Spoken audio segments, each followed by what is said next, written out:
Yeah. Welcome back, ladies, gentlemen, boys, girls, whoever, to my channel. Today I will do a redo on my last video on a Molten GL7x. Used and a brand new. Not used, broken in and a brand new. So my last video, I feel like its quality is not good. The sound is not good, and I hope I can do a better job this time. All right, my check 1 2, let's go.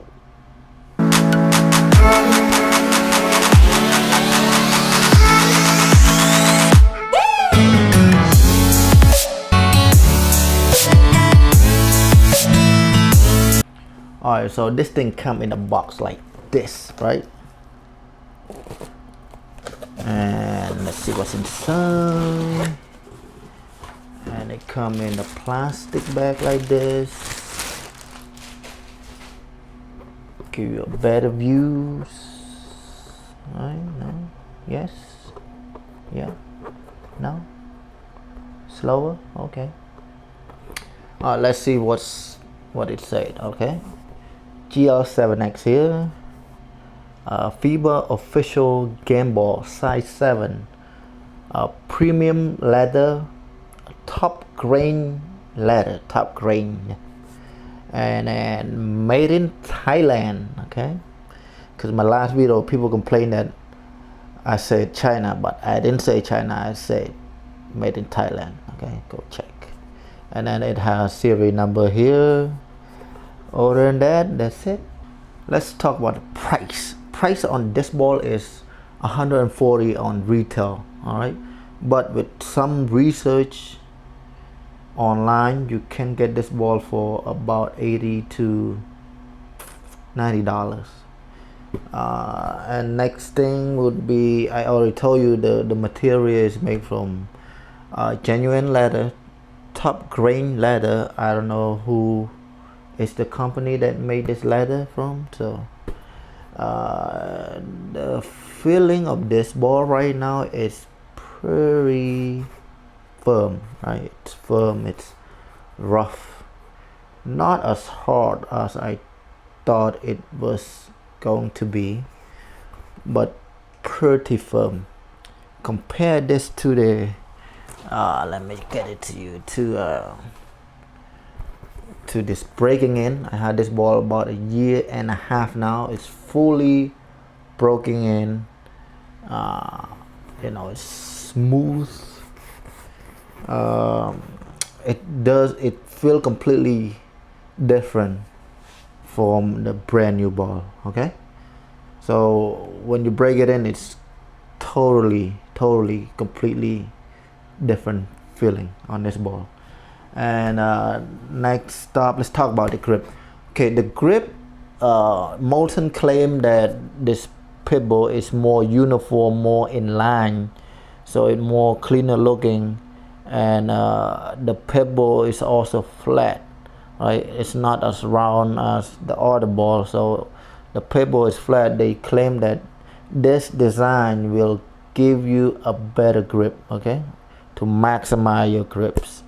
The color, it used to be yellow, so they changed it to not white, but I would say it's vanilla color.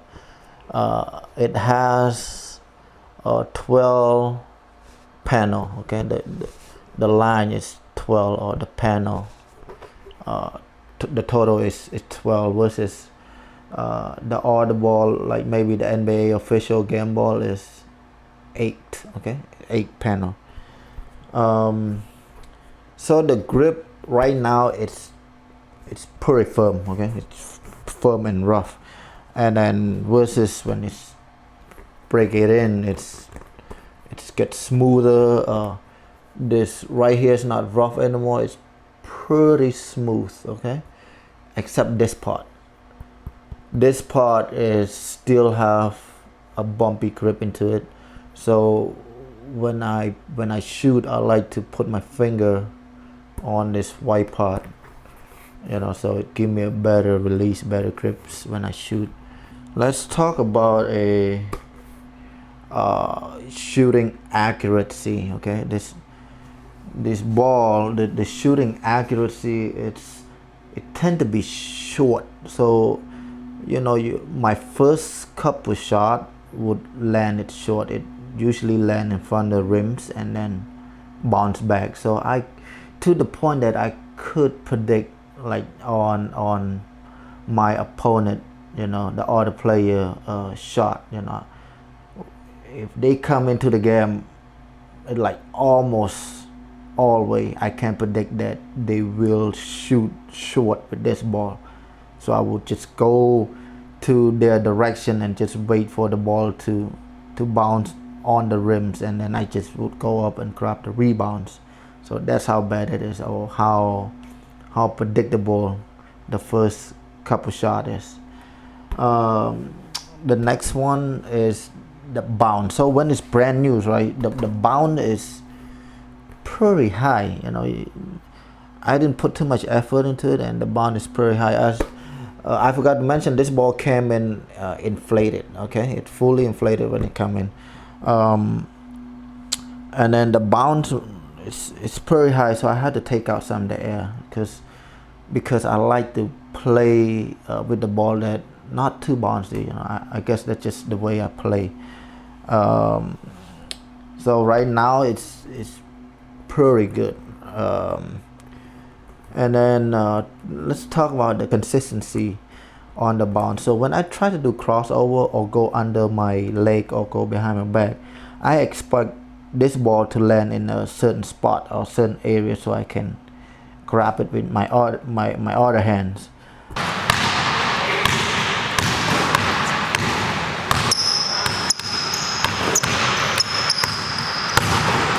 But this ball, it doesn't give me that consistency. Sometimes it would just bounce where it's not supposed to be. Like I say, I want it when I go under my leg, I want the ball to land a certain way, so I put my hand there.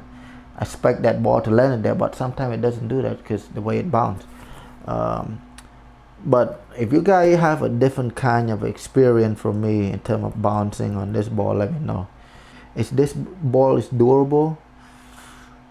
Right now it look nice, right? Brand new is nice, but when it breaking in, you start to see like cracks. Like, I don't know if you can see in the camera or not, but the crack is pretty bad. All the wording and all the written letter, all the letter and the wording is all way off. It's like this part right here with the serial number and stuff, you can't even see anymore. It's all, the serial number is just completely gone, and then the crack is pretty bad. Yeah, crack on this ball is bad.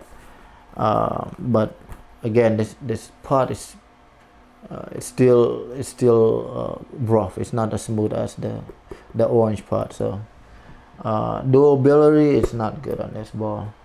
This ball hold air pretty good. I didn't have to pump much, maybe a couple times and a half this ball. I would say maybe one time pump this ball, take out some of the air, and then put it away, and then the ball kind of get a little bit soft, so I pump back some of the air into it. Next thing is, does this ball pick up dust? Not as bad as composite leather. Okay, composite leather ball pick up dust a lot quicker. Okay, a lot quicker than the genuine leather ball. A little bit of wipe, you should be okay. Plus, when you play, your hands like get sweaty, so it's during the game it's not that bad. Okay, so it's pretty good on not picking up dust on this ball. Let's give a final thought, right? Final thought on this ball, if you should get it or not. This ball is pretty pricey. It's $140, but you can get it for like $80 to $90. And then also I just don't like the bounce on this ball. It's not very consistent. And then also depend on the area you come from or the country you're from. Here in the US, people don't really play with this ball. Okay, Wilson Evolution, that's what everyone play with, you know. So if you from, like, you know, let's say European country or Asian country, you know, or Australia, people usually play with this ball. So take that into your consideration, you know, because if everybody else play with this ball, I mean this brand, you know, it's a good idea to, you know, to jump in and get the same brand, because, you know, you when you practice with it, you get used to the ball, you know, the feeling, the shot, how the ball land, how's the ball perform. So when you compete or you play the game, you know, you just do better. All right, versus get like different brand of the ball. Okay. But yeah, I mean, that's it. If you guys have any questions, just let me know, because I don't know if I cover all the topic on this ball. So just let me know if you have any question, or if you want me to do a test, some kind of test on this ball, not cutting it, you know, some kind of test at the court. So I'll be more than happy to test it out for you. So, but yeah, thank you for watching, and I hope you guys have a great day. Keep on hooping, okay, and stay healthy. Peace. Yay, yay, yay. To the loo.